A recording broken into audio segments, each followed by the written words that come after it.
Hi, I'm Jacqueline Wallace, and you're knee-deep in the video Outhouse.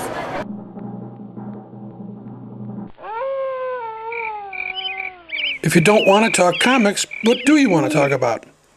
Yeah, that's what I thought. It's Sweet Dan and Comic Book Man.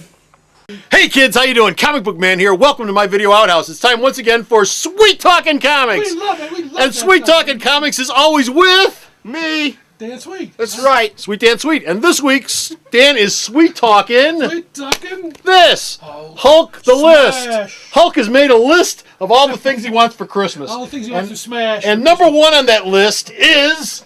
I don't have any idea. Take it, boy! They set me Tap up. dance! I got nothing. I got nothing. Here's the deal. Yes. The Marvel banner non-event The List, also known as the Iron Patriot Axe, as I like to call it because that's kind of clever, has been pretty uneventful. It's been a whole lot of nothing. Yeah. I like the Avengers one. I like the Daredevil one. I didn't like the X-Men. I didn't like the Secret Warriors. And there was another one, I think. But this was pretty solid. I'll be honest. If you've been reading the Greg Pak Incredible Hulk series, you'll know that Bruce Banner is no longer able to transform into the Jade Giant. He's running around with his half-alien son Scar, kind of training this kid so that if he ever transforms back into Hulk, Scar will be prepared to take him on in a one-on-one fight. What happens here is Norman Osborn. What if he transforms back into the Smart Hulk and doesn't want to fight him? It doesn't matter. It's, okay. they'll cross that bridge when they come. Jeff Loeb will create a blue Hulk, and then that guy will fight him. Do you think Marvel would never not have them fight? Oh, Marvel will have everybody fight. Mickey Mouse is going to step in and kick Bruce Banner in the balls. That's right! Mickey Hulk! Mickey, see? Donald Duck Hulk and all that good stuff.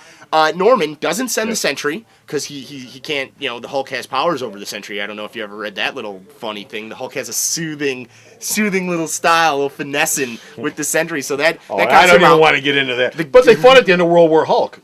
To an extent. Blew the hell out of each other. Well, exactly. He doesn't send Ares, the god of war, after him, who would be a pretty sizable good fight against Scar, right? That would be cool to see. Well, he sends Hercules Thor level. He sends Miss Marvel and his secretary Victoria Hand. Hey, stupid! I got a job for you. Exactly. I mean, and he says right out that he wants somebody who's a little smarter and more expendable. So you kind of get a good feeling out that.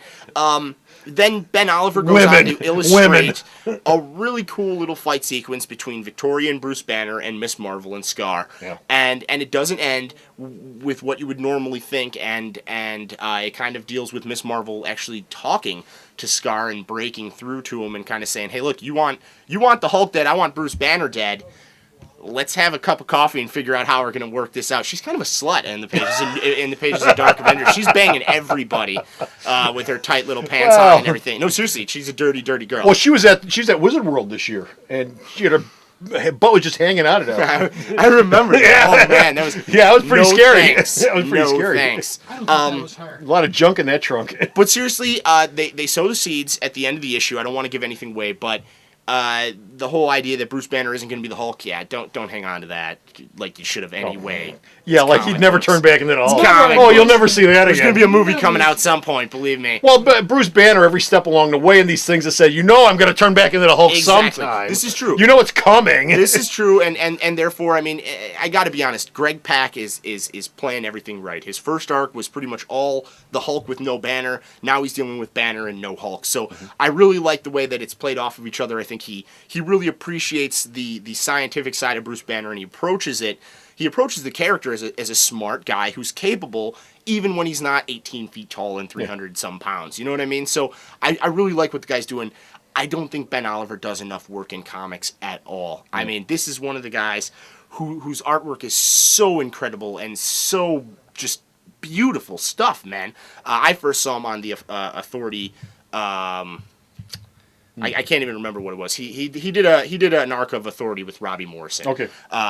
And I thought it was so good. I'm glad to see him over on Marvel. He was doing some Ultimate X-Men stuff, and then that sort of disappeared. So I want to see more Ben Oliver. I think he was born to draw the Hulk.